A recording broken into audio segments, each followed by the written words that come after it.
तो गलती ने सभी लोग करते हैं। स्कूल में पढ़ने वाला बच्चा करता है, ऑफिस जाने वाले माँ बाप करते हैं, और टॉप करने वाला शर्मा जी का लोंडा भी करता है, और पॉलिटिशियन और न्यूज वालों की तो बात ही छोड़ दो। तो आज हम कुछ ऐसी इतिहास की सबसे महंगी गलतियों के बारे में बात करने वाले हैं जो आज तक दोहराई नहीं गई। तो हेलो गाइस, मैं हूं तेज कुमार और आप देख रहे हैं Tech X monkey. So without wasting your time चलिए वीडियो को शुरू करते हैं।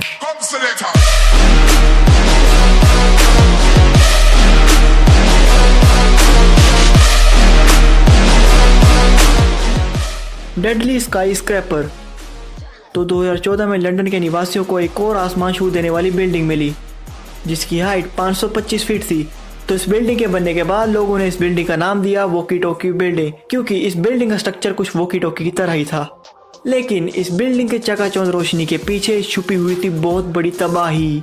तो जैसे ही गर्मियों के दिन शुरू हुए तो वहाँ के निवासियों ने ये कंप्लेंट करनी शुरू कर दी कि उस बिल्डिंग के साउथ फेस में कनकेव सरफेस होने के कारण सूरज की किरणें बहुत ही तेज रोशनी से वहाँ पर गिर रही थी। तो वो किरणें कुछ इतनी गर्म थी कि सामने वाले नाई की दुकान में जो कारपेट पड़ा था उसे जला दिया, दुकानों की टाइल्स पिघला दी, और तो और एक लोकल बिजनेसमैन की जैगुआर की हेडलाइट्स को पिघला दिया। जब उस टकराती हुई रोशनी का टेम्परेचर पता किया तो यह पता लगा उन किरणों का टेम्परेचर 70 डिग्रीज था। तो ज़्यादा शिकायतें होने के कारण उस बिल्डिंग के साउथ सरफेस की कांचें चेंज की, जिसमें उनका कुल खर्चा आया $12 मिलियन। तो इस बिल्डिंग को बनाने में कुल कीमत पड़ी $250 मिलियन। तो इस बिल्डिंग को बनाने वाले आर्किटेक्ट रैफल बेनोली, ये ऐसी बिल्डिंग को बनाने के लिए बहुत ही ज़्यादा फेमस है। इन्होंने एक और बिल्डिंग बनाई थी जिसका नाम था डारा होटल, जो कि लास वेगस में स्थित है।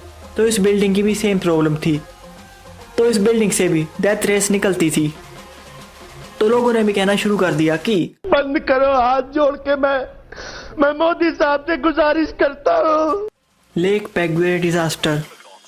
तो 1980 में drilling exhibition commission of Texaco की ओर से कैटाइजमिक सीरीज चलाई गई। तो इस इवेंट में उन्होंने fresh water bodies of water तैयार की जिसे उन्होंने नाम दिया लेक डेनमार्क, जो कि 1300 फुट गहरी साल्ट लेक थी।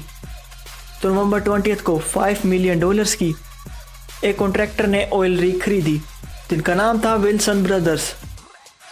तो उन्होंने गलती से underground diamond crystal salt mines को तोड़ दिया। तो ये गलती हुई टेक्सिको के एक्सपर्ट की मिस कैलकुलेशन के कारण, जिसके कारण 130 बिलियन लीटर पानी जमीन के अंदर चला गया। तो उस लेक ने सिर्फ पानी ही नहीं बल्कि एक प्लेटफॉर्म, 11 ब्रिज, एक टगबोर्ड और आसपास के इलाके के 65 एकर्स और एक छोटा सा आइलैंड, ये सभी समा गया उस लेक के अंदर, जिसके कारण उस कंपनी को 32 मिलियन पे करने पड़े क्रिस्टल डायमंड को तोड़ने के जुर्म में, 12.8 मिलियन पे करने पड़े सराउंडिंग के नर्सरी एरिया को डैमेज करने के जुर्म में, और इन सभी नुकसान की कीमत आज की तारीख में $140 मिलियन बनती है। Mars climate orbits. सितंबर 1999 में नासा की ओर से एक 638 किलोग्राम का मार्स की ओर एक रोबोट भेजा गया। तो 10 महीने के लंबे सफ़र करने के बाद जब वो रोबोट मार्स के एटमॉस्फेयर से टच किया तो वो वहीं के वहीं ब्लास्ट हो गया। तो इस प्रोजेक्ट को पूरी तरह फेल करने का श्रेय जाता है नेविगेशन टीम को। तो इस प्रोजेक्ट में 2 नेविगेशन टीम बनाई गई थी। एक थी जेट प्रोपल्शन लैब, जिन्होंने इस प्रोजेक्ट के लिए मैट्रिक यूनिट को यूज़ किया था। तो दूसरी टीम जो कि लोकेड मैट्रिक एस्ट्रोनॉटिक एंड डेनवर कैलोराडो, तो इस टीम ने यूज़ किया इंपीरियल यूनिट्स। तो जिसके कारण ये मेजरमेंट पूरी तरह से फेल हो गई, जिसके कारण वो रोबोट मार्स पे 57 किलोमीटर पहले ही फट गया, जिसके कारण उस समय इस गलती का नुकसान हुआ $328 मिलियन। दी वासा।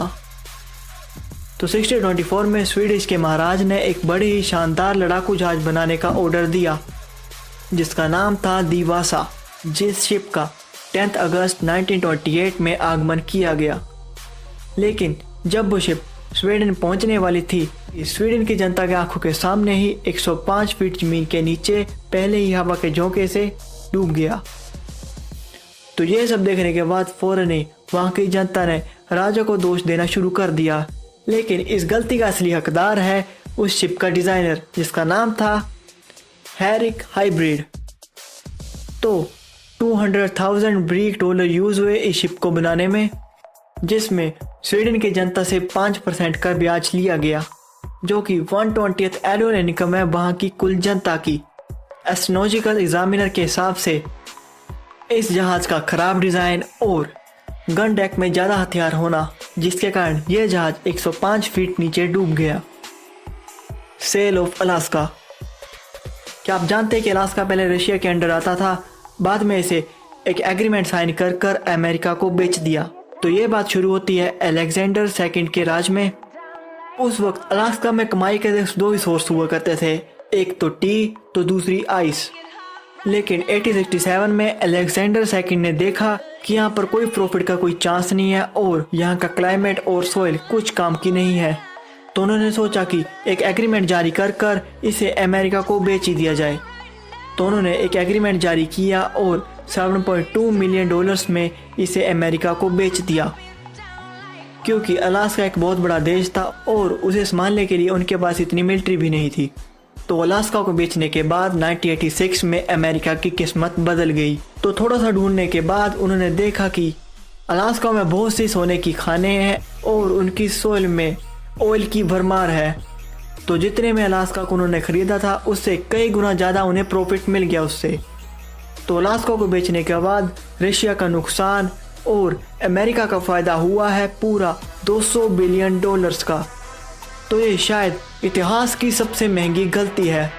तो बस गाइस, आज के लिए इतना ही। अगर वीडियो अच्छी लगी तो लाइक कर देना, चैनल को सब्सक्राइब कर देना और साथ वाले घंटे को दबा देना, और हो सके तो इस वीडियो को शेयर करना।